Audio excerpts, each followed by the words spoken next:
moving forward, you know, it's pretty much already switched over to it, but moving forward, it's really gonna be those contracts that we've received from the state to keep funding what we have going. We have like 9 different contracts right now with the states and various amounts of funds. That'll be the residual of what we see for COVID, unless some extreme variant were to pop up that caused us to do more than what we're doing now. I don't see any uptick in vaccine clinics or case tracking, anything like that happening for us.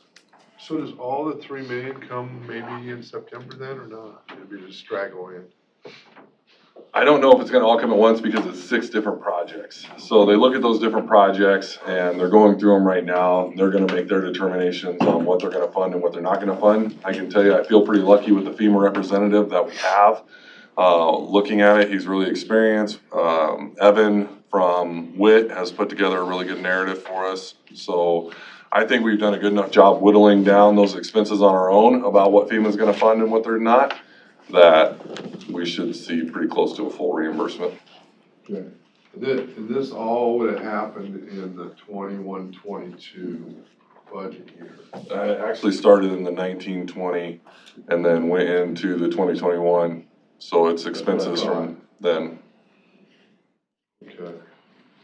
We're 3 fiscal cycles in now. 3?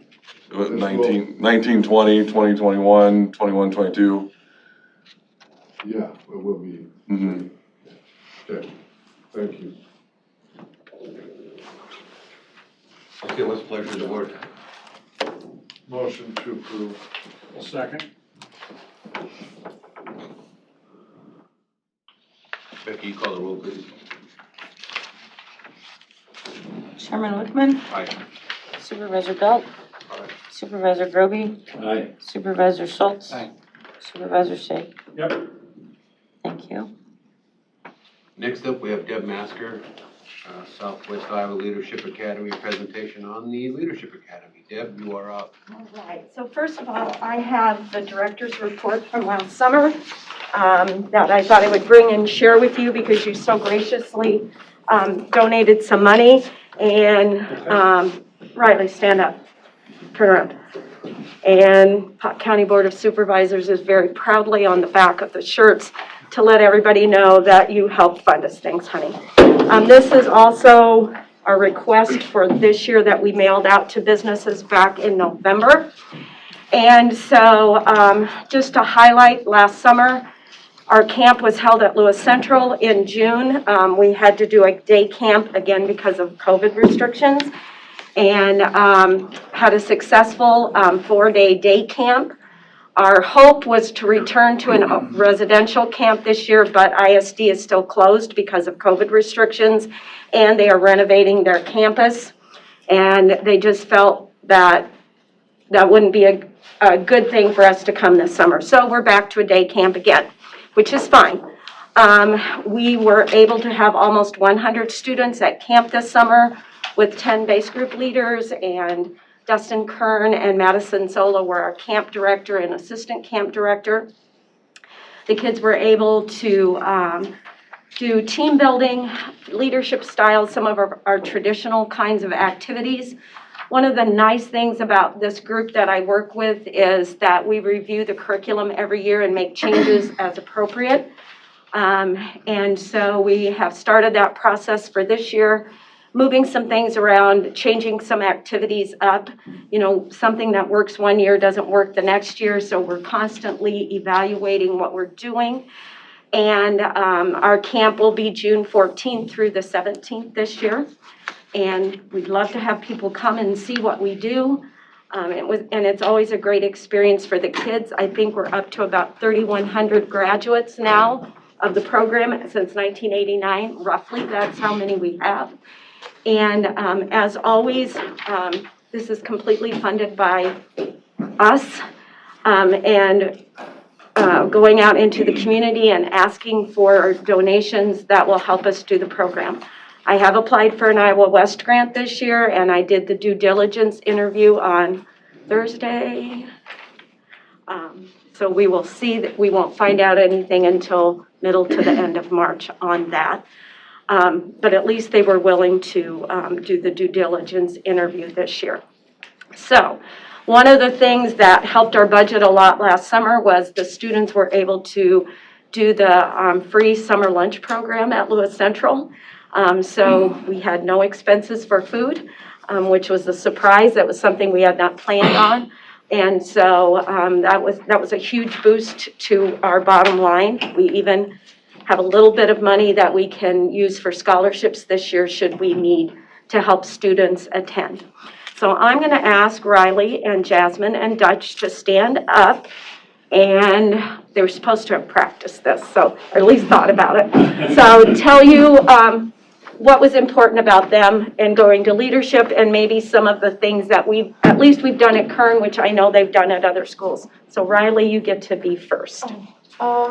At leadership camp, we learned about all the different types of leadership in my group, and we learned about laissez-faire and all the countries that were laissez-faire, and the monarchies and all the different countries, and that really taught me how different countries lead and how different countries form a government, not like the U.S., and then it shows that it's the world's different. It's not the same. And we also, at Kern, we get to, help out with the school, and it, shows us leadership skills, and it helps us know what to do, when we go into high school. Okay, Jasmine. At camp, we did a lot. We did a lot of stuff helping build leadership skills, and we did this fun activity where it was a camping survival thing, and you had to pretend you crashed or got a flat tire, and then you only had so many supplies and you had to decide which ones to take with you. And we did a voting type thing, and we had to explain why we decided that we wanted to take certain things. And then in school we help out with making copies and recycling and stuff like that. Jasmine even led the pledge this morning. And then we also are responsible for helping with fundraising, and we're doing Valentine sales. We go to classrooms and sell Valentines. Okay, Dutch. So in the camp, we got to meet a lot of different people from different schools, and so it gave us a better understanding of the community. We did a lot of group cooperations and games. One of the games we did is, so you had this trash can, and there was a bunch of holes in it, and it was being filled up with water, and you had to try to get it so that it could overflow. And so you had to work together to figure out how to do that. In school, in the camp, we also did a service project on one of the days. On the last day, I remember my group went, and helped the 712 initiative, and we helped paint a house. At school, each Monday, we do recycling. Every once in a while, we do activities with the 6th graders. And, yeah.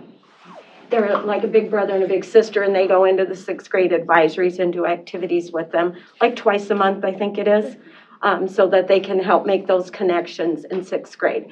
And as I said, all of our other schools do similar activities during the school year. I always say they're our school ambassadors. And so I know that I can call one of them at a moment's notice to come take a visitor around the building or to go and do something, and they just step up and do whatever we would like to have them do. Tri-Center will be joining us this year, finally. I have persevered, and so they're going to be joining us this year. So that's exciting.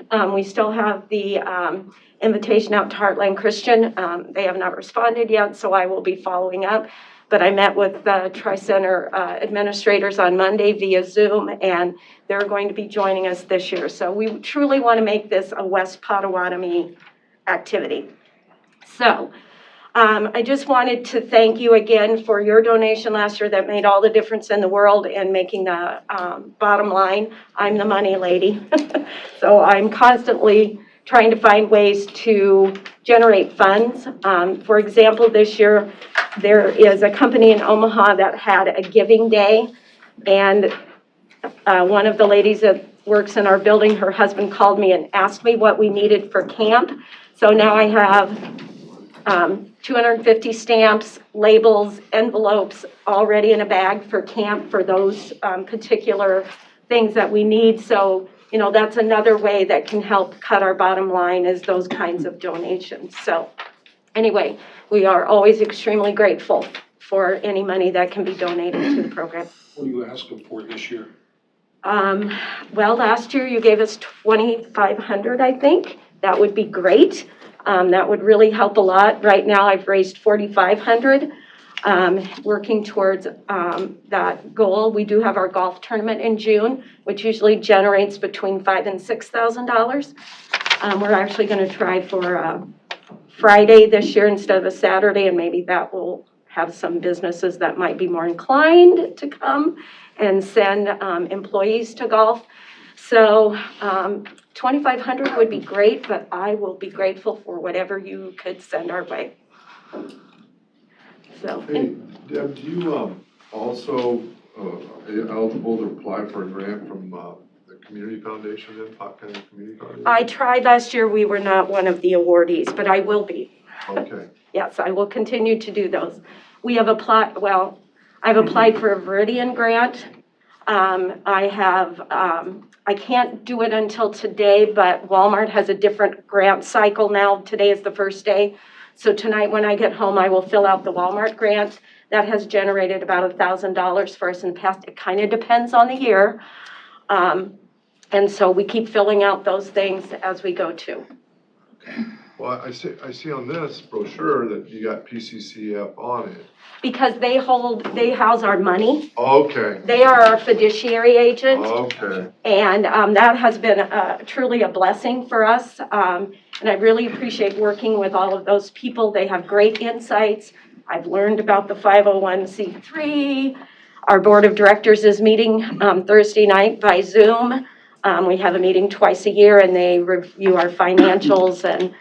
And when we made the switch to me moving, I don't know, up or sideways, they helped with interviewing the people that we put in place for our camp director and our assistant director. So they're involved in what we're doing.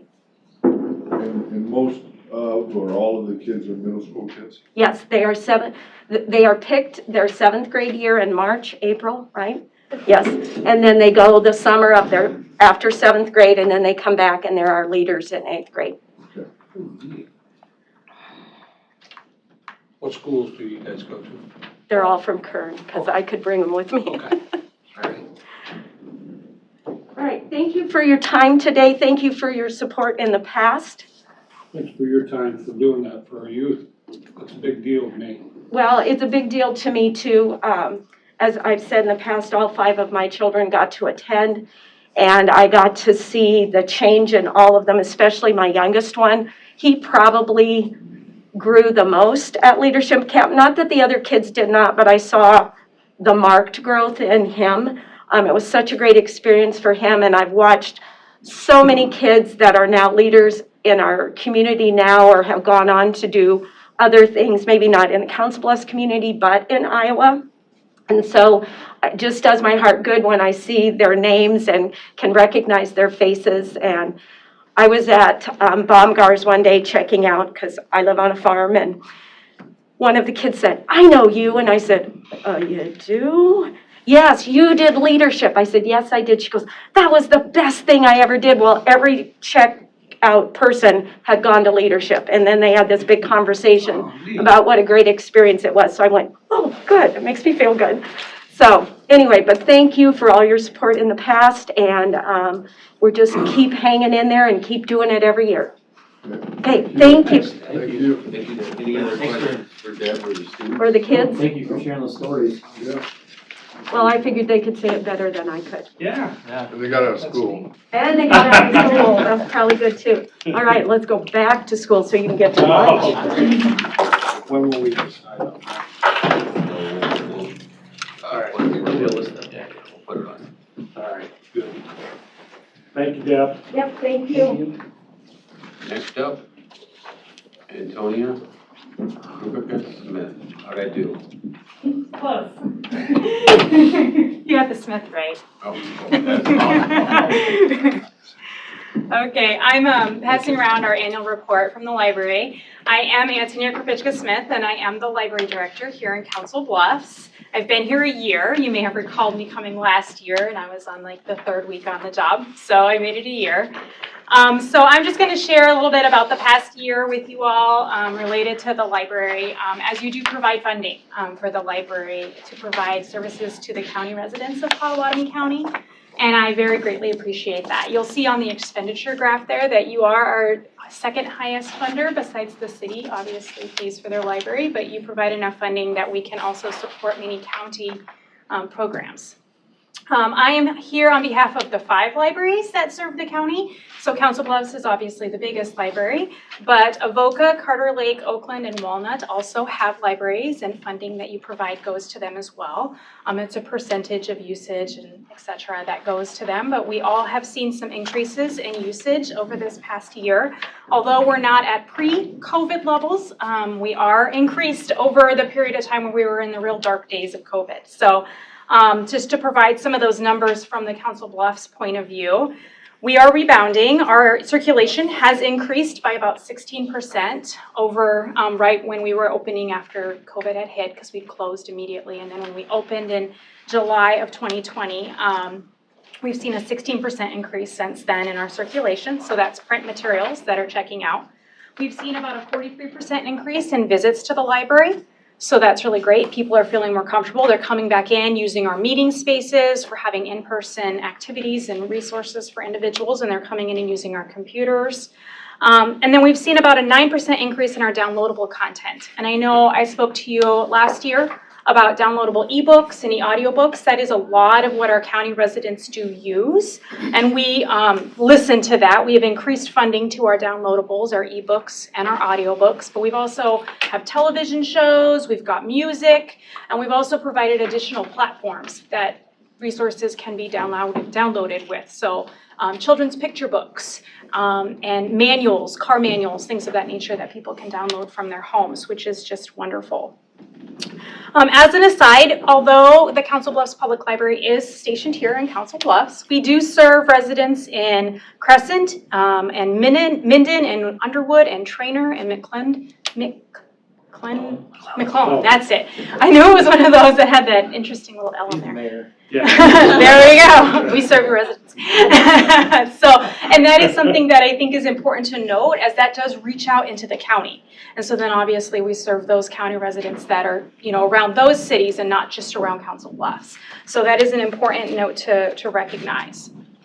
This past year, one of my big initiatives that we should be working with a lot of different agencies. It shouldn't just be standalone. So we have a lot of different partnerships that we have broached and established.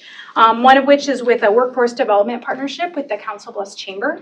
So we work with them to do computer skills, LinkedIn learning skills, different kind of soft skills. And so that is a big part of workforce development, is those interview skills, how to do a Zoom interview. That's part of our reality now. So helping different individuals in our community learn that. We've done some community development partnerships, such as with the 712, and creating communities with our different Movies in the Park programs. Those have brought in hundreds of individuals from their little neighborhoods to meet their neighbors and create that community. We've done some early literacy collaboration with Raise Me to Read, but also with the Parks and Recs department. We went into the different parks this summer to do story times in the parks, so that we could be in a safe environment. Kids are outside. We're not closed into a space, because we still didn't have those vaccines for the young ones then. But we were able to get hundreds of kids together to get that interaction in a safe environment in the parks. We started a Pollinator Palooza, which was a huge collaboration, which included the Pottawattamie County Conservation and Hitchcock Nature Center, where this particular event happened last year in May. It's going to happen this year in April. And this is a big conservation event that we do that raises the awareness around native prairies, having native plants on your property to support our pollinators and our ecosystem, which is wonderful. We worked with Master Gardeners, we worked with Milkweed Matters, Pheasants Forever and Quail Forever, the Nature Conservatory. And then of course we also bring in our author series. We were able to start that up again this fall, and we worked with Iowa Western Community College to host Carl Hyacin out there at the college, and that brought in a lot of great interaction among our community to just kind of be gathering again around literacy, which is wonderful. A couple of new services that we did bring into the community and our surrounding county area was we did bring in a number of new electronic databases. As we know, not a lot of people have necessarily the ability to drive into town, but they still need to have those research databases. They might be fixing their car and need to have a how to do something database. And so we did purchase a number of databases with access to different research, how-to videos for electrical wiring, not just your automobile, but say you got a plumbing issue in your house, you need to see how to do that. We also did some language learning databases as well as skill learning and testing databases to help individuals who might be going into those various careers that have those different tests, nursing, truck driving, those kinds of things that have tests. And so we have some test taking ability skill on some electronic databases that provide those. And then we also have been upping our library of things. And so we know that individuals might have some financial difficulty to be able to go to some of our museums and some of our different resources in the community and bringing that awareness. We've got discovery passes that individuals with library cards, and that includes our county residents, can check out and then go visit these various resources in the metro, but also in our county, such as Hitchcock. Although it may not seem like a lot to get a pass to go into Hitchcock, we worked with the park to be able to provide a checkoutable pass that individuals can go in and test it out, see if this is something they want to then commit to buying a membership to, which is a great step in the door and a great partnership that we appreciate. Just to end out, I do want to talk about some things that we're looking forward to doing because we're having some successes. So we did just launch our One Community Read. So if you're not aware, we're pushing the initiative for individuals in our community to read the various titles that we've selected. The adult title is Bicycling with Butterflies, and it focuses on the migration of monarch butterflies through our county and through the entire country. And our goal is that this will bring awareness to our ecosystem and these migration patterns that are so crucial to our ecosystem of pollinators. And that will be something that we'll be doing through the springtime here, hosting book discussions, having a virtual discussion with the author. And then we've also just been awarded a humanities grant, an Iowa Humanities Grant, to focus on oral history. So we're going to be doing some oral history workshops in our assisted living facilities, and then we'll be gathering those stories and putting those stories of our community into an archive so that we can gather the stories of our community and our place, and so we can gather that history in that way. We'll be hosting our second annual Pollinator Palooza on April 30th, so mark the calendar, come on down, get some plants, and get excited for gardening. That will be a fun activity, and we're partnering with even more agencies this year to bring that awareness to our community. And then, of course, our summer reading program for our youth in our community will be coming back even bigger and better than ever, with lots of activities in our parks as well as in the library itself. So I hope you enjoyed my quick rundown. Do we have any questions about what the library is providing at all? I was kind of interested in, so you said you're doing, I guess, prelim testing for job skills, Yeah. such. So, like a study for a CDL? Yeah. So yeah, we've got it's all online, so they can do it from home, but they could download the manual from home and just do it from home without having to purchase a manual or come and check one out from the library. And then there's practice tests that they can do online for things like CDL and other service-oriented industries that require those tests to be certified. Like the plumbing and the electrical and Yeah. just, how long you had that? We just got that. That was a brand new thing that we started in July. How much participation you had with that? We don't know per specific tests, but we can look and see how many people have accessed the database.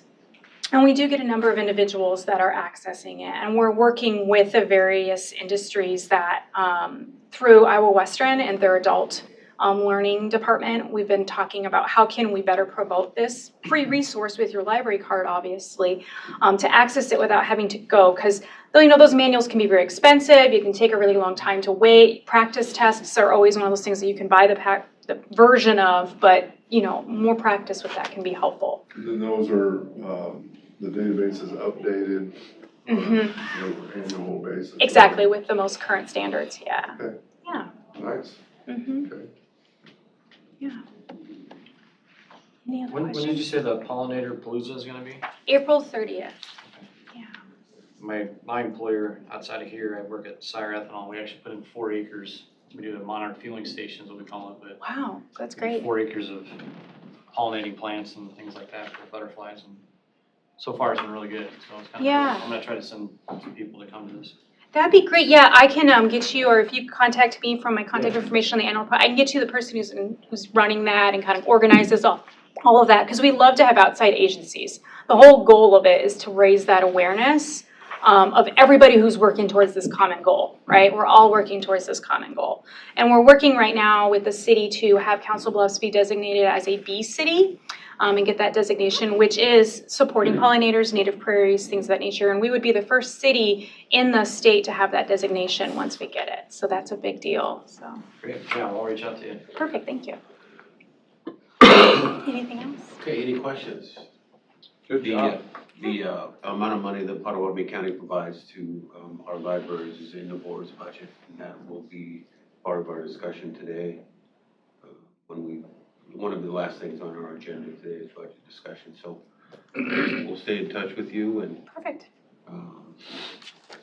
Did you say this was connected with the museums? So we have passes that you can check out and go visit the museums. And so we just started with the Dura Pass, which is one of our most popular passes. But we've also got passes to like the Children's Museum, and we've got free passes to the zoo, to Henry Doorly Zoo. And all of this is with your library card. So if you get a library card, you can have access to these, and it's. Where's your office at? So the library is just right over It's there. in the library? Yep, it's over there. It's just off of Willow. Yeah, whatever direction. I always get Okay. lost to these buildings. Over there. I was like, that way, no. But yeah, and we're always looking to increase those. And so we've got a number of not industries, but organizations that have reached out to us who know about our Discovery Passes because they are so popular. Their most checked out item in the library is our passes. And they want to be part of it. They want that because they see that we are generating individuals in our community discovering their community, so. Thank you. Yeah, well, thank you. If you have questions, reach out. That's a lot. Anything else? Hey, thank you so much. Yeah, not a We'll be in problem. touch. Thanks. All right, moving on. Matt Wyant, Planning and Zoning, update on the status of the public health building project. Matt, you are up. Becky, you were the presenter. Awesome. Down. I don't know how to do that. Oh, presenter PC? Yep. And so? Yep. I believe that should do it.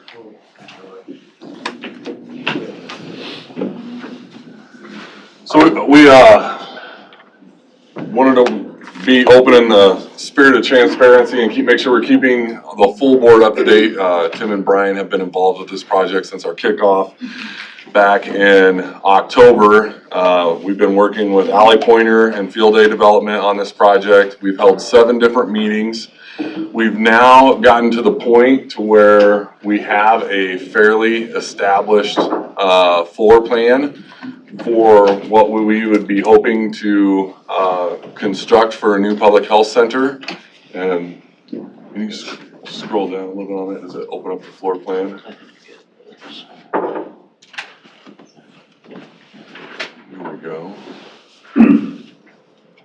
So this would be your base floor, your ground floor for the new public health center that we have. Some highlights that I wanted to make sure everybody got to see. This building is going to face towards the south. So your entry down here would face towards the south. Your 0 lot line, again, back to where the armory used to sit, right up against the sidewalk area there. We wanted to make sure that we held that part of it. And that's integral to the Haymarket area, right? We wanted to make sure that we construct a building that fits in with what is already going on down in the Haymarket. We don't necessarily change the scope of the feel of the Haymarket area for the city of Council Bluffs. So when the residents would come in, they would come in, be greeted by the reception area with your waiting room over here. It's going to be, all the discussion we had, it's going to be a very welcoming waiting area, but at the same time, this area right in here is going to have a very clinical feel. It's going to look and feel a lot like any of the CHI clinics or Methodist clinics that you would walk into. There's area down here, you have your clinical rooms that are available, nurses station, And that includes the WIC nurse would be over here with our nurses, segregating those individuals out. It's kind of part of the positive environment feel that you have with that. WIC area is gonna be kind of confined over to one side where you have, your mother's rooms, a dietitian lounge, nutritionists that they have working for them. They do a lot of lactation counseling and breastfeeding counseling. So, because it really is, while we have to be cognizant of the two different groups of people that would be potentially coming in to seek services, and this kind of provides for that privacy. There'd be a shared medium conference room down there, but everybody, as your new person would come in, kind of a central intake for them, go through the interview process of what services we have available, what can we help them with. WIC has a partner that comes in and does dental for them. We want to be able to provide their own dental space, because again, it's all about making those residents feel as though, for those little kids, it's no different than going to a dentist's office. That's what that room would feel like for them.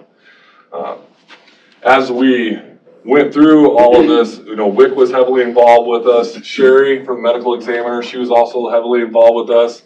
Part of what animal control and Sherry, as the medical examiner's office, needed was that separate entrance. It works out great in accordance with our training room. You'll notice that there's doors that go all the way across here that would basically secure this area here for us and allow trainings to take place in this room and then not disturb what's going on here with the clinic. The rooms that would be available open to them is the restrooms there. Sherry and animal control have a little bit different style of a restroom, so that way they can have a place to wash their boots off. That's been an issue in a couple of different scenes for Sherry and animal control, so having a place to clean up where they enter their workspace will be good for them. In all, we're looking at a base floor square footage. It's about 15,120 square feet for this. Again, that's your ground floor, and then can we scroll down to your next one? What was the old one? You remember? What's that? What was the old? 10,000. 20? It's 10 on each floor, Okay. I believe. So this is a little bigger. There's a little bit bigger of a footprint to it. On your second floor is where a lot of the office staff, more you could call what your administration side would be housed on. And that would be for the public health administrator, WIC coordinator, that's Chris Wood, and their fiscal agents. The training room that we're looking to construct would be 2 stories up so this area would be blocked off from the second story because that's all in the training room that is there. We have a lot of workspace for the partners that come in and work in conjunction with everybody.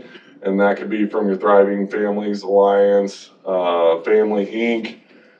We also have spots saved for CDC personnel and state regulatory personnel to come in and work from. Those are just workstations. It'd be no different than a cubicle with a desk that anybody could come set up on and work out of.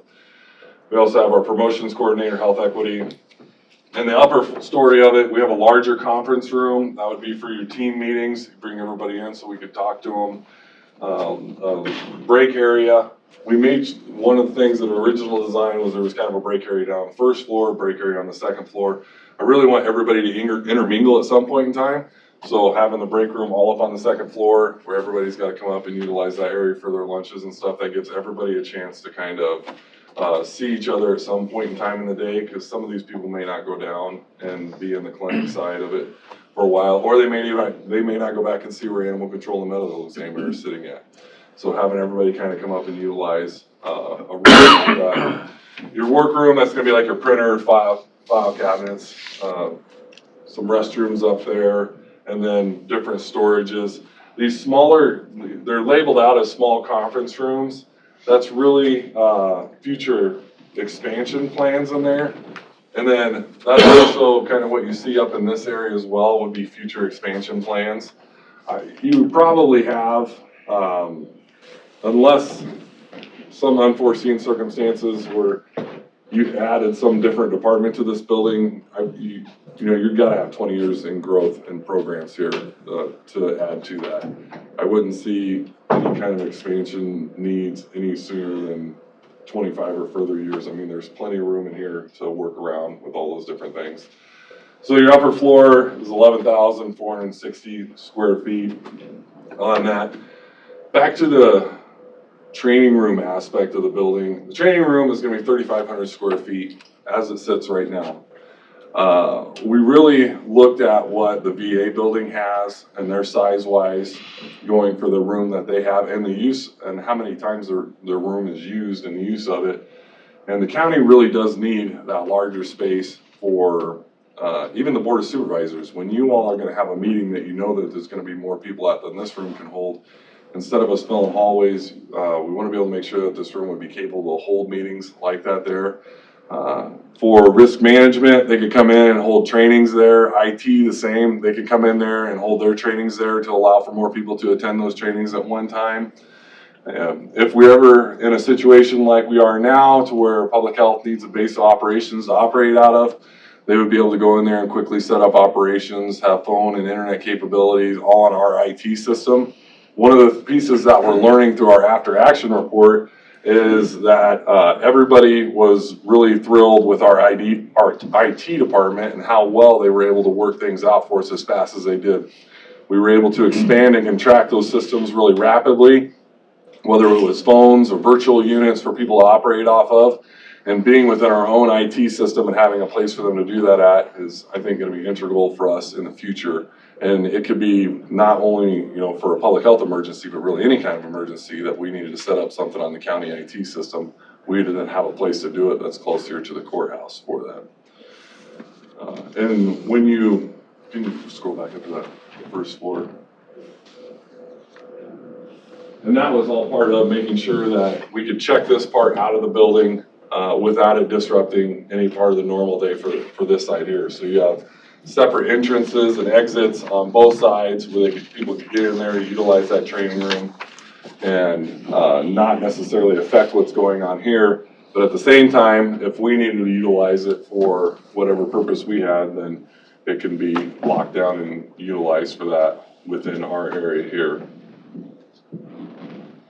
So next steps on this, what we have started to do is our exterior visioning process.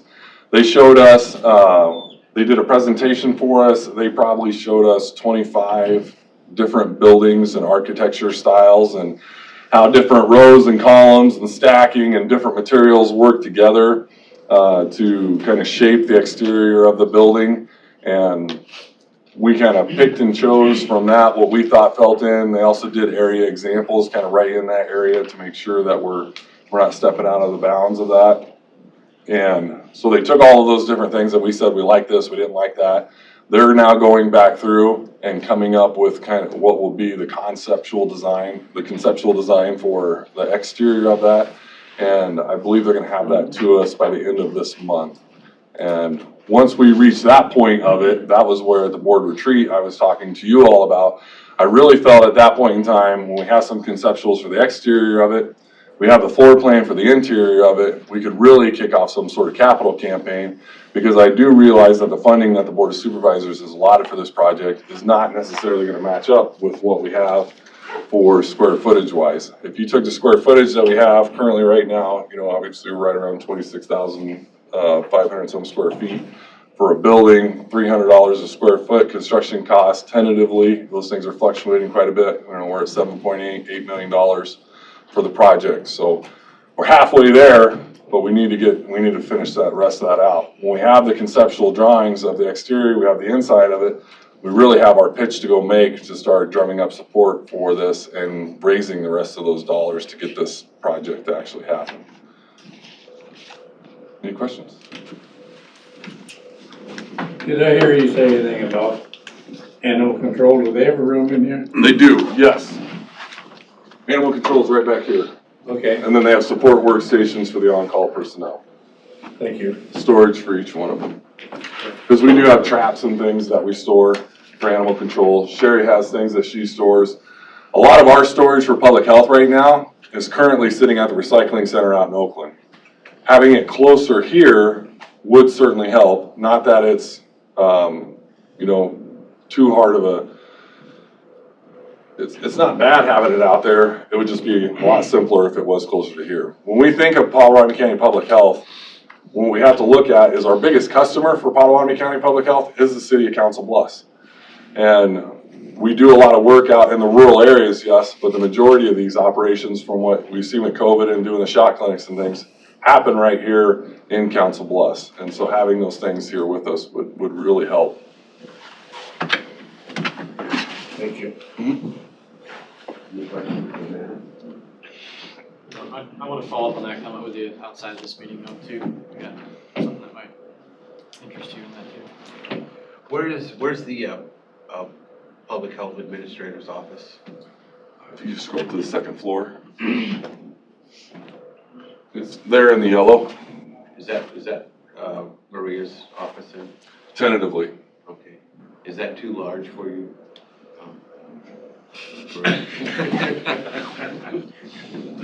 It's fine, Tim. Do they, Alley Pointer, what was the name of the other outfit? Field day development. Bill Day, do they give us a estimated cost to operate a facility foot-wise, utility-wise? So those are the breakdowns that they're doing now. Okay, As far as, so there's the cost of construction that's gonna be coming to us. And then, your cost of operation of what that would be. Just as a reminder, kind of going back through this a little bit, this is gonna be a little bit different building project than what the county has ever done before. Because, once we get these next two steps done, that's gonna be the part where we come to you and get approval to release the RFP for a general contractor to come on board. Now, that general, it's not, we're not putting the whole building out to bid. They bring the general contractor in and then they write RFPs for every piece of this building. We don't have to write one large RFP and say, what's the cost for the entirety of the project? They're gonna do it one RFP at a time. And so that general contractor is gonna be there to help us make material choices and, keep the cost control of it under wraps, because if we put it all out for bid, then depending upon what your fixture level is, our costs can get way out of hand really quickly. So having the general with us there as the RFPs are being written is supposed to help with that cost control. but I mean, after that piece, there's so much water, electrical, gas, what that looks like on a monthly basis to run whatever 26,000 square foot building. It should be all contained within our efficiency ratings of it. Okay. Hopefully cheaper than the old building was there. Well, that's what I was just, but. I mean, codes today are a lot different than what they were. So they're gonna have to do that comm rating on it and ensure that they're meeting all those commercial energy codes for the state. Maria, with the state occupying some space for their nurse, is there any revenue that can be generated from that? Housing the state nurse? It's not a state nurse, it's a. State program. Yeah, state disease investigator. That's more of a partnership, Tim. It's because they work really well with our employees, just trying to find any diseases or pieces, tracking down people, making sure that they have. How about the WIC side of it? There will be some revenue that is generated from that. Is that the only thing? Right now, we haven't really opened it up to any other So partners. you're basically saying that, call it the west side of the building, assuming that's oriented the right way, on the second floor, that's potential growth, future growth, that could be other opportunities for, say a state program came down that wanted to run a service, I mean, that could be potential for Right. revenues as well, right? So we're in the process right now of trying to become the fiscal agent for our regional preparedness group. When we become that fiscal agent, that's going to add 4 personnel to our office, and possibly up to 7. And that's all funded through that preparedness group right now. And those funds come in. Mills County is currently the fiscal agent to that. We've expressed concerns to the state of Iowa over that several times, and it comes open in 2024 to 2025. That's when we can become the fiscal agent to that. We also are constantly seeking grants, and we won one grant, but then the individual dropped out of it for the CDC contract person. And that would be up to 2 people from the CDC who would directly work out of our office, and that would be more of a direct contact to the federal government than what we have right now. So we wanted to make sure that we built in an area for them as well. There are a number of the different partners that come through our agency, and it'd be even for like our Caring for Our Communities program. They currently work out of Connections. And they used to travel around, and they would work at the public health clinic for a day. They would work at all care for a day. So this would give them a place to work out of here. But yes, for the majority of it, this whole side over here. And these storage and mechanical spaces, even the IT spaces, right now they're a little bit oversized because it's not gonna have our own servers or anything like that in there like they were anticipating to start with. So there'll be even a little bit more room once those spaces get cut down. Some of those workstations are just overflow. If there's partners coming in using the clinical rooms downstairs, they can go back upstairs and work for the rest of the day. We get anywhere from 2 to 3 Creighton interns per year that would have a place to utilize a workstation there. How big is that room? Excuse me, how big is that room, your multi-purpose room? 3,500 square feet. Nice.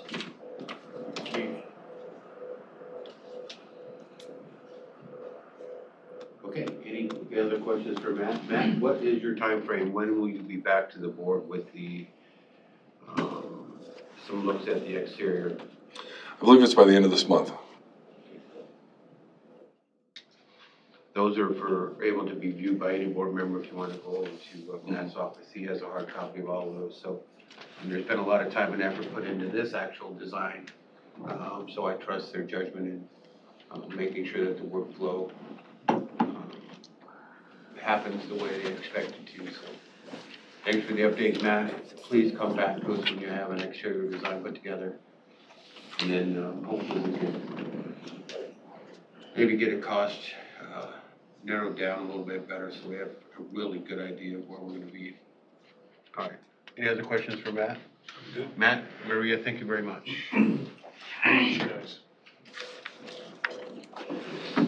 Moving on, item E, Patricia Russman, Executive Director of Thriving Families Alliance, presentation on community plan for Pottawattamie County Advanced Early Childhood. Patricia, when did the actual name change happen? It's been kind of a slow process, so a soft rollout. So we haven't quite switched our, our emails yet, but officially we've made the switch this fiscal year. Yep. So I sent the email of the plan out, so I don't know if you guys all have it on your iPads or if it's something you want to display. Yeah. What would work best for you? Can you access it?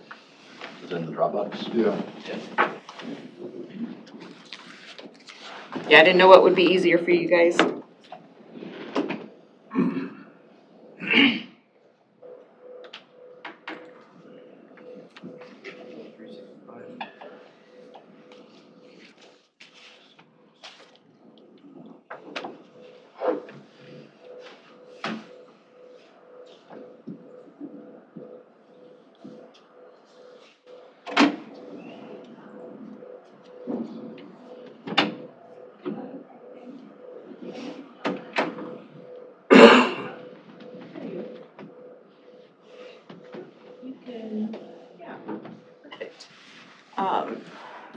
And I'll let you go ahead and scroll to the next page.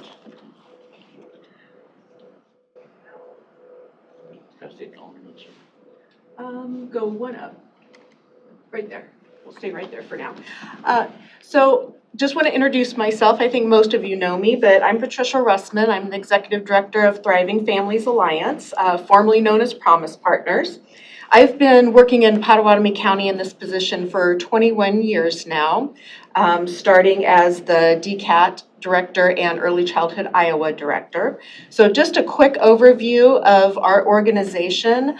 It is in Iowa code that we are the designated DCAT board for Pottawattamie County, and that's around the child welfare juvenile justice system. And so there are some funds that flow through that budget line that comes to that board to do some planning around, and we will then subcontract with some of our community partners for some specific services. And it's really targeting those families that are, either really headed for the formal system or they're already in that system, and if we can have some more flexible services that we can offer, that they can safely exit and hopefully not come back and not bounce back into that system.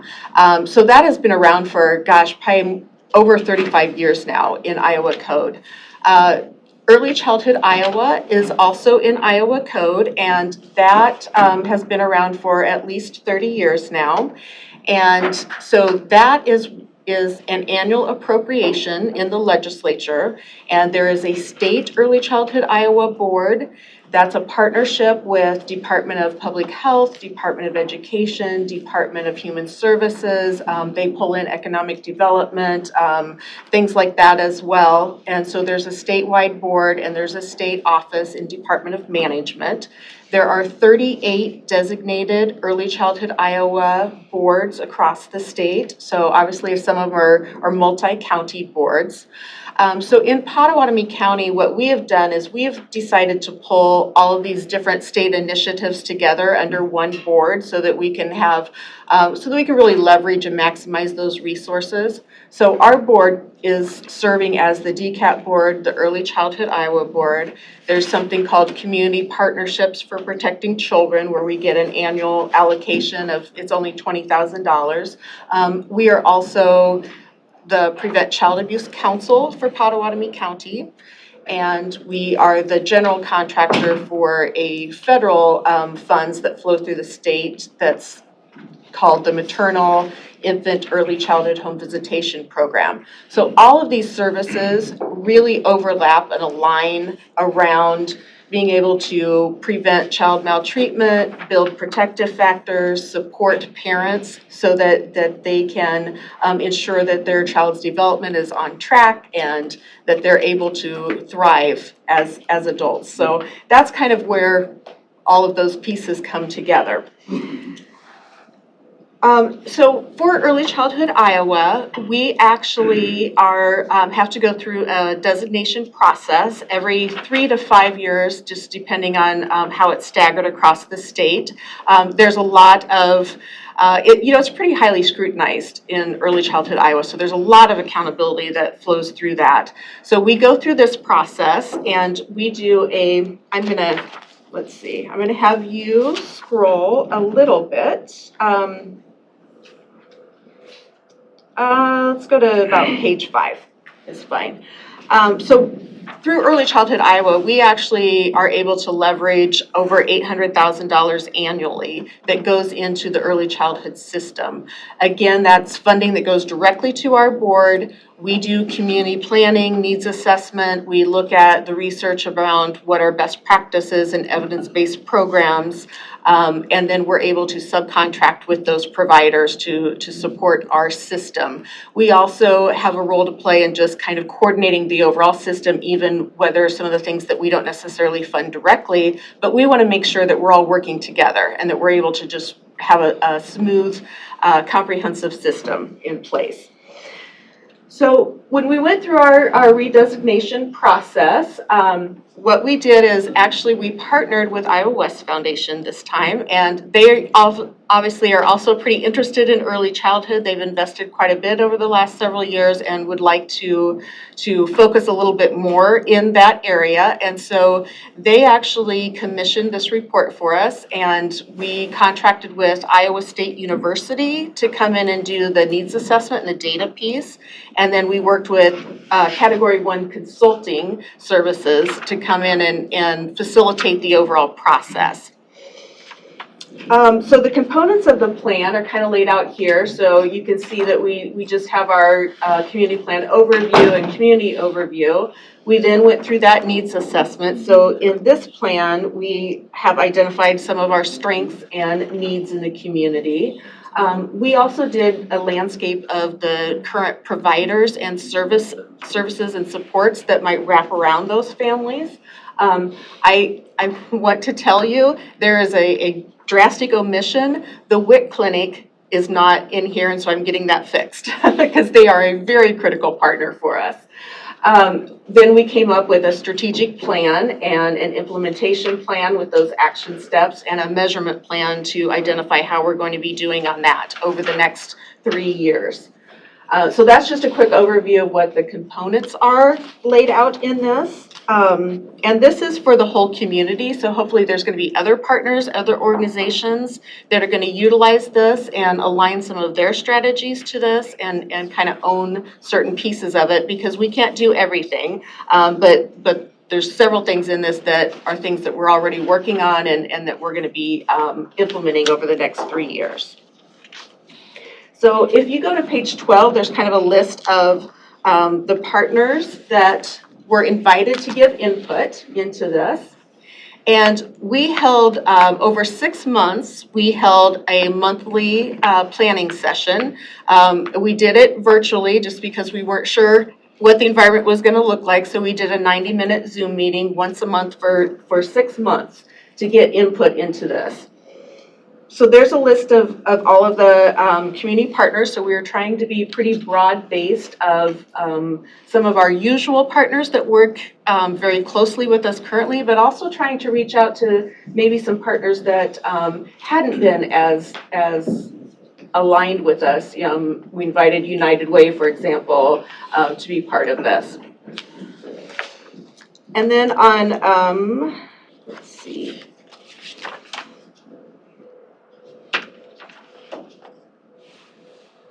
On page, I'll have you scroll to page 22.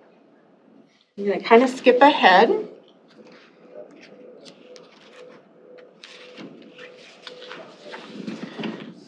So here's where, from all of the needs assessments that we did, and we did provider interviews, family survey, we did a in-depth review of other needs assessments that were out there, that other organizations have put together, and did a good analysis and review of that to come up with what our strengths and our needs are as related to the work that we do around early childhood.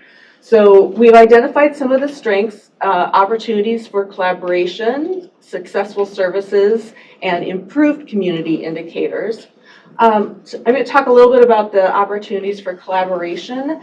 That's a piece where we have implemented a child and family resource network, and that is all the providers that have some kind of a family support service that they're offering. And we have a variety. Some are pretty intensive, long-term. Some are shorter-term, group-based parent education programs by different organizations in the community. And we implemented a coordinated intake process for that.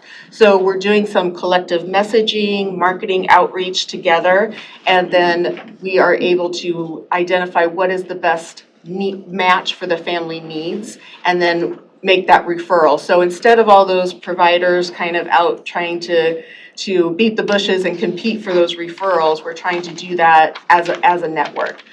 It also is a better way to make sure that families are matched with the service that fits their needs versus just whoever gets to them first. So we have certain programs that the research and evidence behind them are their outcomes are better around child maltreatment prevention. Some of the models are more geared toward kindergarten readiness, for example. And so we're able to identify what the family needs and be able to kind of match them up with what's the best program for them. So if you just scroll to the very next page, this is kind of an overview of what our needs are in the community. So, we still have some service barriers and gaps, access to care.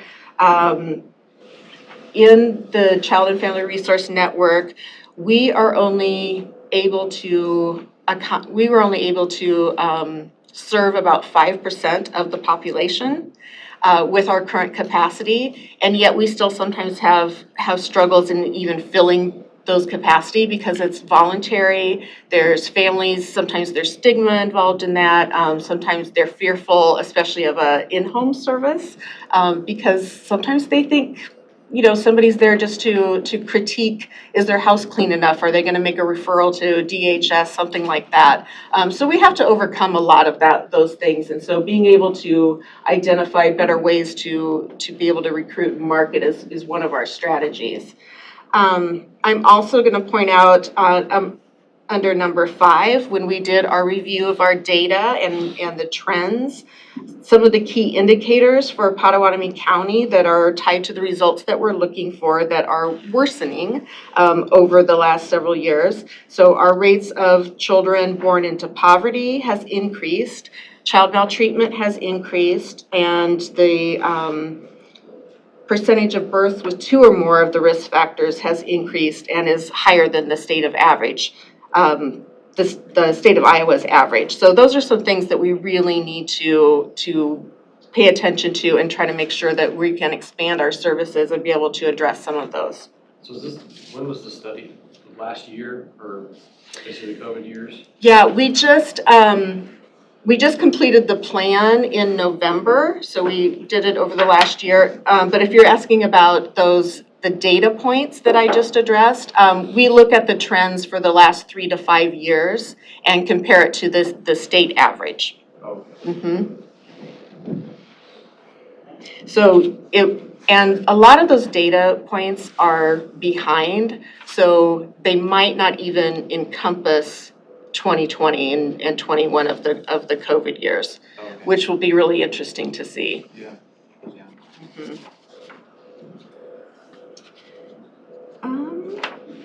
Okay. So I think, let's go to page 31, and I'm just going to kind of show the overview of the strategies that we have come up with our input from all of our partners. So we came up with 4 priority areas, and number 1 is that community awareness and engagement. Number 2 is child and family well-being. So again, that's really around how do we address at-risk factors around child maltreatment, how do we turn that around that we're promoting protective factors and positive childhood experiences and that supportive system and community for those families. Number 3 is quality child care. I'm sure you've all heard lots about that in the last 2 years.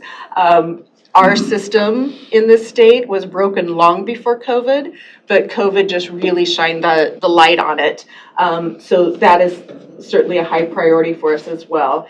And then equitable access to services. And that can mean a lot of things. Sometimes it's just, it can't just be geographically. We talked about, and you all know the push-pull between, the urban and rural parts of this county and making sure that, the majority of your population is over here, but we still have to figure out ways that we're supporting the rural communities as well.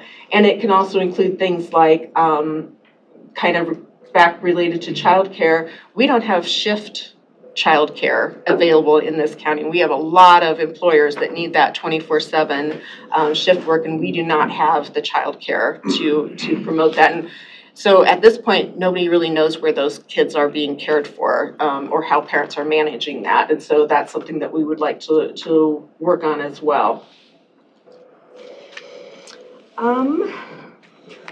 Okay, so that's just kind of a quick overview. So maybe scroll just a little bit more. Let's stop right there. So we kind of go into a little bit more of each of those priority areas and some 3 kind of overarching strategies. So I'm going to just focus a little bit on this collective message piece. So building a community engagement through a collaborative marketing strategy to positively promote early childhood services. So I'm going to kind of go back to that Child and Family Resource Network piece and where we really are trying to overcome the stigma and the trust issues and get, families being willing to seek assistance and support and kind of be able to make sure that we're taking full advantage of those services that are available. And then in addition to that is when we kind of look at those risk factors that are worsening in our county, and we know we're only touching 5% of the population that could benefit from those services, we have to figure out how do we fill that gap. So that's something that is a high priority for us this year. Because Iowa West Foundation invested in developing this plan, they're also interested in looking for places that they're going to probably invest in this piece. And I know that this is an area that they're really interested in. So I've already had a little bit of a conversation with them, and they would be interested in helping to fund a full marketing plan that's well researched around how we can address this issue and how we can engage families in reaching out for those services. They would want to be looking for some match funds. In our funding, we have a lot of restrictions around what we're able to expend the dollars on and what kind of service activities. This one doesn't really fit very well in any of those. We're only allowed 5% for administrative funds, so that keeps us pretty lean in that. And so that is something that we'll be looking for some other funds available, and just wanted to see if that's something that the board might want to consider down the road. And especially as a way to be able to leverage the Iowa West Foundation funds for that. Just a little bit of an anecdotal story. So our staff person that runs the Child and Family Resource Network, she's always out trying to do some presentations to different potential referral sources. She had a referral agency that she had done several presentations to over the last few years, hadn't ever really received a referral from them until recently, and they called her and said they had a 14-year-old and her mother come in, and the 14-year-old is pregnant, and they were looking for some parenting classes. So they didn't have anything and remembered the Child and Family Resource Network and referred that over to us. She was able to talk to mom, future grandma, and the 14-year-old. And although they originally were seeking parent education, she explained to them what those options were. But then she also talked to them about a program that we contract with VNA, that is the Nurse Partnership Program.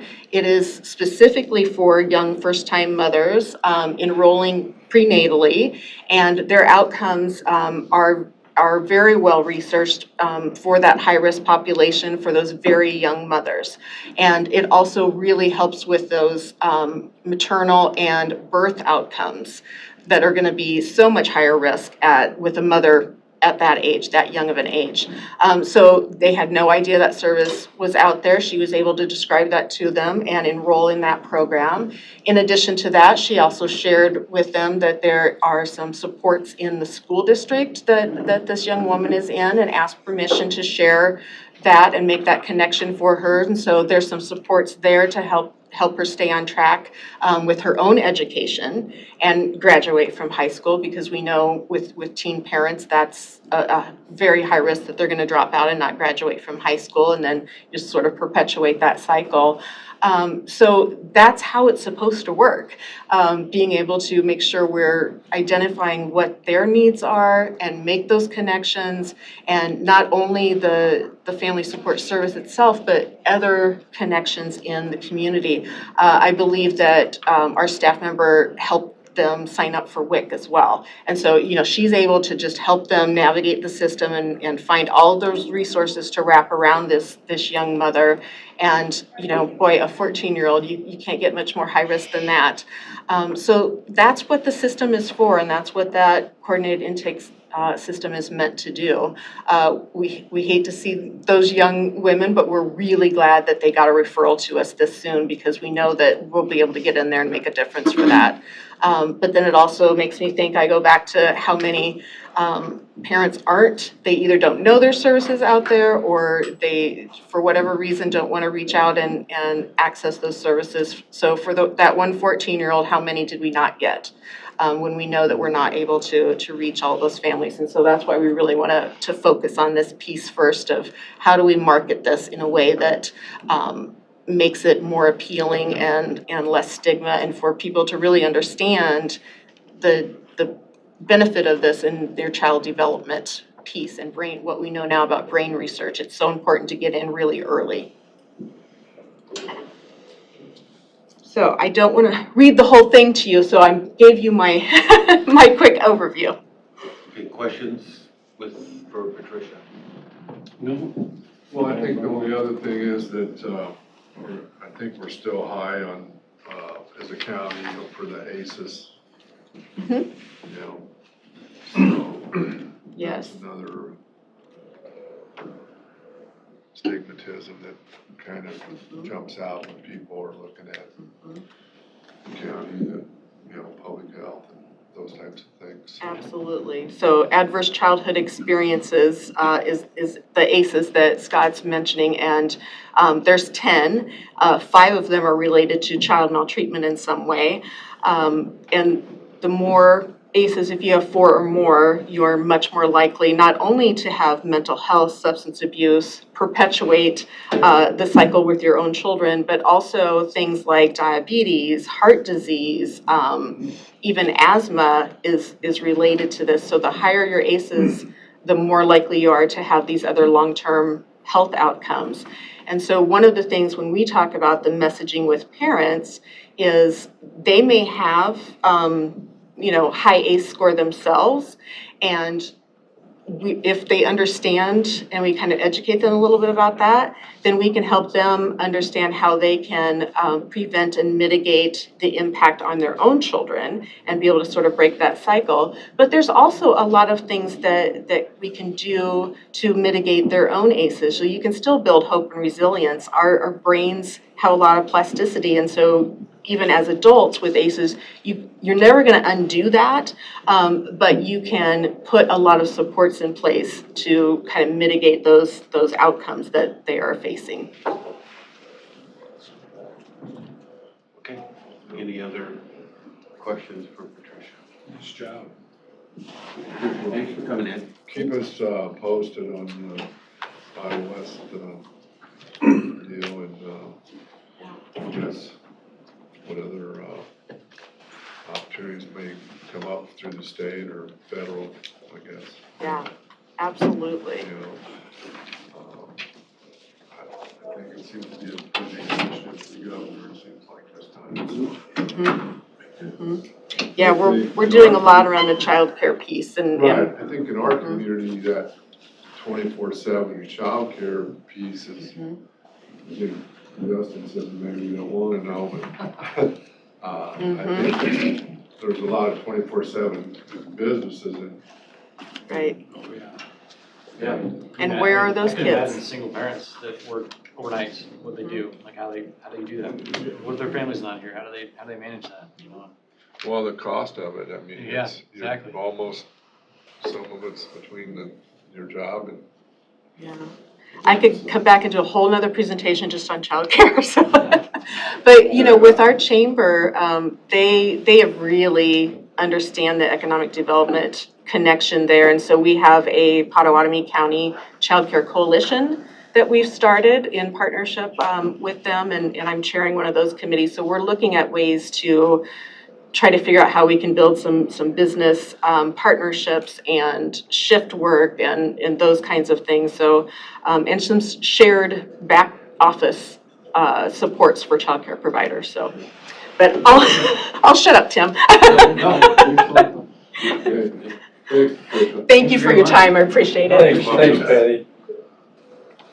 Okay, next up on our agenda, Holly Collins, Chairperson, Veterans Affairs Commission, discussion decision to approve Veterans Affairs Commission's recommendation to hire a director of the Pottawattamie County Veterans Affairs. Holly, you're up. Good morning. Morning. I'm Holly. I'm the chairperson of the VA Commission. I am here today, myself and my fellow commissioners, to offer a recommendation to the Board of Supervisors for the open director position. On behalf of the VA Commission, I would like to recommend Margarita Dooley for your approval for the new director position.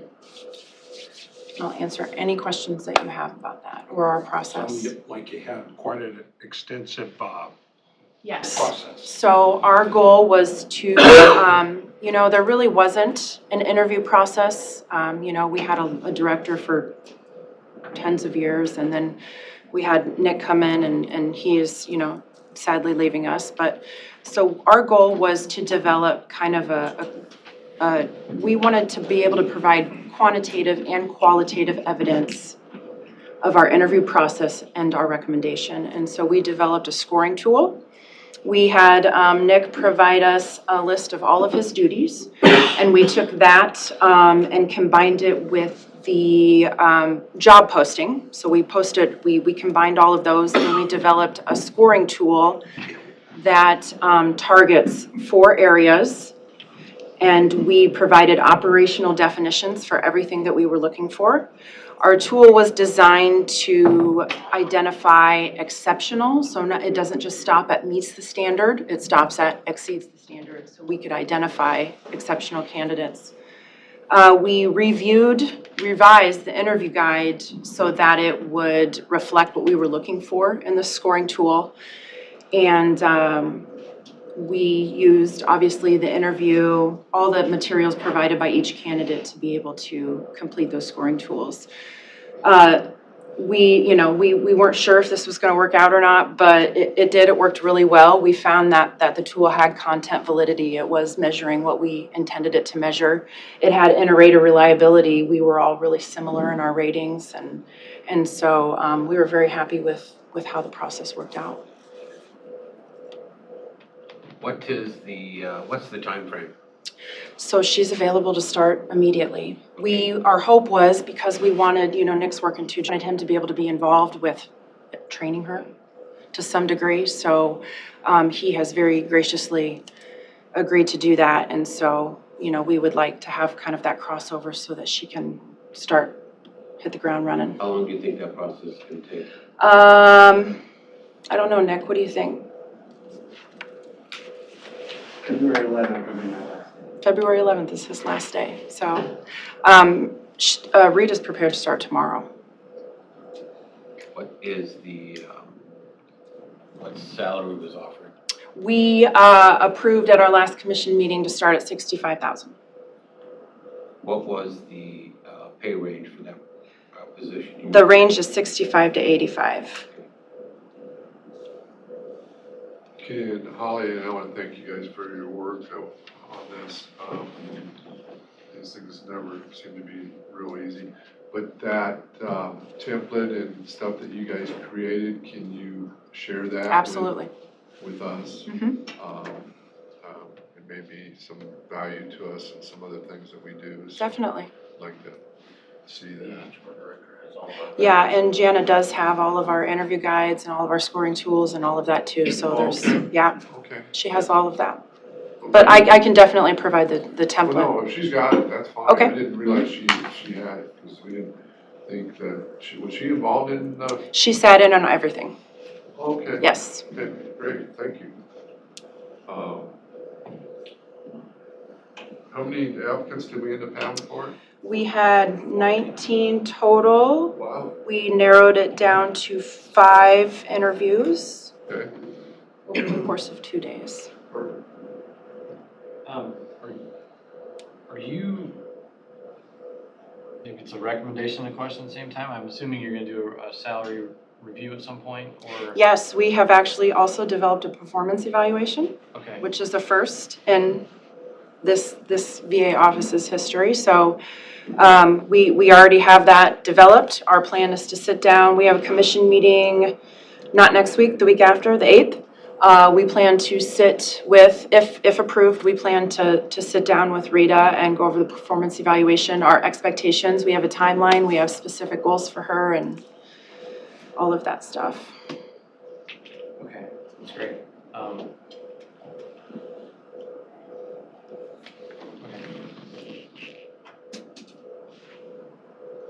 Does any of the other commissioners that are here have any comments they'd like to make?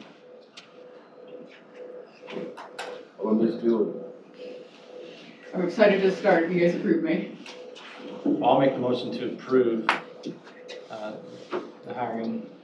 Where is it? I gotta look at the actual words here. So I'll make the motion to approve Veteran Affairs Commission recommendation to hire Pottawattamie County Veterans Director Marguerite Dooley. And I heard, Margarita Dooley, sorry. I heard her say Rita, do you go by Rita then, or? I go by Rita. Legally, I'm Margarita, but Okay. Second. Any other questions for any of the commission members, the chairperson of the board? I just want, Nick Jedlicka, Ms. Dooley. and Mr. Dooley in the back corner over there, he's hiding. Yeah, well, we don't want to talk to him. Okay. Heidi, thank you for coming. I think it's important he's here, and, you know, I do want to identify, we have a former member of the Veterans Commission here, so thanks for attending. Sure. Becky, you call the roll, please. Yes, sir. Chairman Wickman, Aye. Supervisor Shea, Yes. Supervisor Belt, Aye. Supervisor Schultz, Aye. and Supervisor Groby. Aye. Congratulations, come back in a month or two and give us an update. That will work. Thank you. Great, thank you very much. I don't know. Nick, did we swear you in? Yes, sir. We weren't ready for that. You know what? We'll have you come back at the next meeting and we'll swear you in. How's that?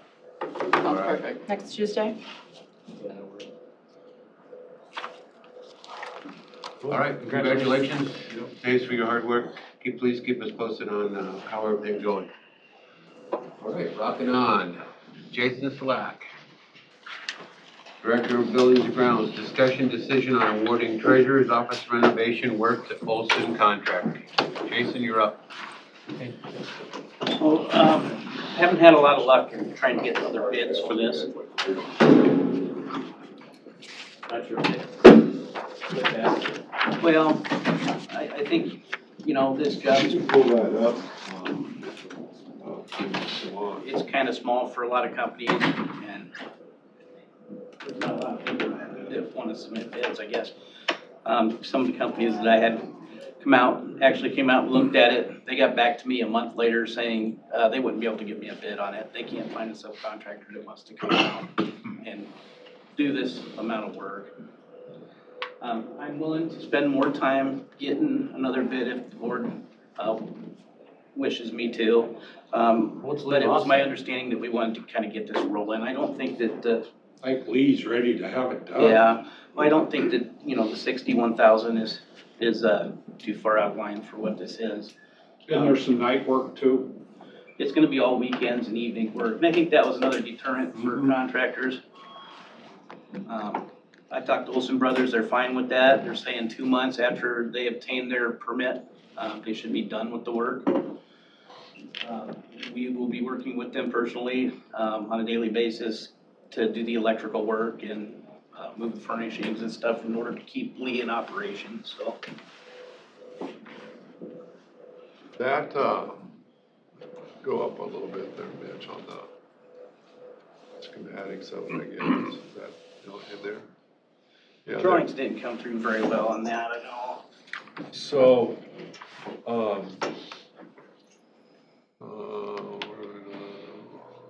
west section door, west wall, needs to be way. Not doing this. So initially, we were gonna widen this counter out here. Okay, that's a counter, okay. Yeah, so the counter right now is only, I don't remember what it is, it's not quite 52 inches. But we needed a place in order to, you know, for handicapped people to, if they're working, to get back there. Talking with Lee, we're probably gonna move this section over here. There'll be an opening at each side. This side will be where you would come, you know, like a department head would come make their deposits. And then this side, there's gonna be at least a 48-foot walkthrough, so, you know, handicap can access it. 48 feet. 48 inch, sorry, did I say feet? Yeah. So. So that is after you get in past the sliding glass stuff? Yeah, yep. Okay. So this countertop, this is how it looks now. It's just gonna come straight across, Scott. We're gonna Right. demo everything back there. They're gonna infill the quarry tile back there in the center with carpet. Okay. And then, this doesn't include her, I don't know what you wanna call it, automation piece with the pull the ticket. Where are the people lining up No. at?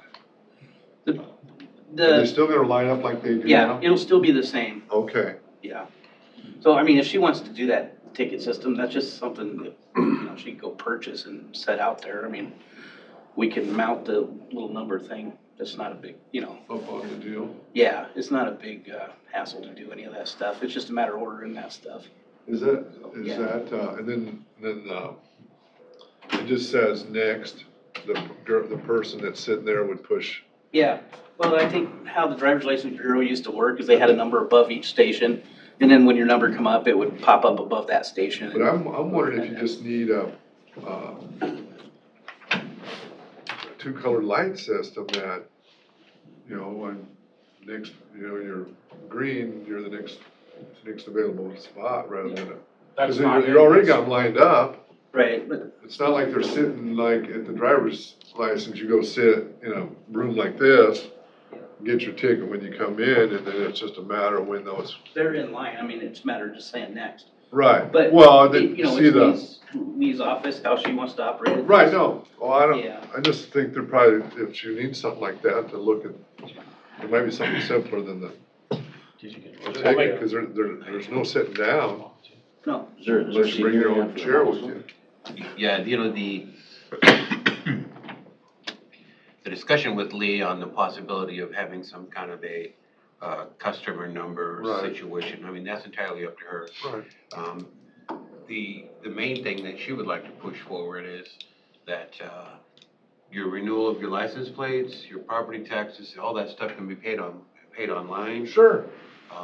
This allows all of her people that are providing a service to the people of Pottawattamie County, the opportunity to see all of them. Right. Instead of around the corner where they can't see them. So, I appreciate Jason's work on this. He tried to get a number of contractors to give us a price on this, and was unsuccessful. And I think part of it is the atmosphere today in the construction field. This is a small project. Oh, yeah. It can be done during business hours and interrupt the service to the people. So, I'll make a motion to, go ahead. I'll make a motion to approve. You can second? I'll second. Okay, one thing I want to make sure that you do is that I know you contacted a bunch of contractors and you tried to get bids. Please keep records of that. Okay. Because these are what I would call a free chicken for our lovely state auditor that likes to just come after our county for stuff. So I want to make sure that there's a record there to show that, you indeed did call so-and-so contractor, we just couldn't get the bid. What you have, a total of 3 of them here? Yeah, and I do have records of that. I did speak with Matt Wilbur. Matt did say that, if we felt that number was reasonable, we don't have to get another bid for that. Yeah, if you look at well, I won't get into a big debate about it, but our last year's report would tell you otherwise. And unfortunately, my name was mentioned in it. So I just want to make sure that we have records to prove that we've done our diligence. It sounds like you did, so I'm fully supportive of this. And Yeah. getting it done for Lee is a big win for her, and she's been asking for this for a while. So, I mean, as soon as they can get this going, I would say get them going. Right. Yeah, I don't know what her dead time is, I can't remember what she said, but, probably gonna be after March and, because we start doing taxes here pretty soon, but maybe not. you'll set the schedule up with Lee, right? Yeah, what we'll do is I'll set up a meeting with Eric, and we'll do a scheduling, we'll sit down and have a scheduling I meeting. just go with that power thing, if they're doing it, now's the time to put extra power there if she's thinking of something, so. Any other questions for Jason? Jason, is this your recommendation? Yes. All right, all in favor signify by saying aye. Aye. Opposed, same sign. All right, thanks, Jason. I'd like to say one thing. The money that we're planning on paying that out of, the bond fund that we've set aside for it, we have kind of told them we'll have that fund gone by the end of March. So the sooner you can get rolling on that, the better off we are for that particular bond fund. I think the Olsen brothers they're ready to mobilize on this, so. March of this year? Yeah, because there's a Yeah, 2018, March. there's a 2018 bond that has some money in it. Wow. We set it aside to this one. Did they gotta get a permit from the city yet? I'm sorry? They gotta get a permit from the city yet? Yes. Okay. We can push that through. We'll make that happen. Yeah, I'm just pointing that out. Thanks for making us aware of that again, Mitch. Okay, moving on. Thanks, John Jason. Rasmussen, engineer, approve and authorize the chairman to sign the final acceptance certification for project RC-C078, parent 203-98-78. John, you're up. This certification is for the RISE project on 192nd Street. We're trying to close this project out and get final reimbursement from the state. Awesome. Motion Fine. approved. Second. Final, when you got a partial or on that already then, or not? Yeah, we collected $250,000 in August this year. What is, About a what's quarter. left? What? What's left, another quarter? About a quarter, yeah. Okay. I thought we got it all already, but, okay. I'm sorry, did I get a motion on that? Yeah. Motion and a second. And I second. All right. We have a motion and a second. All in favor signify by saying aye. Aye. Opposed, same sign. Awesome, well done. I'll entertain a motion right now to go into closed session pursuant to Iowa Code 20.17, parent 3, discussion decision on labor negotiation, collective bargaining matters. So moved. Second. We have a motion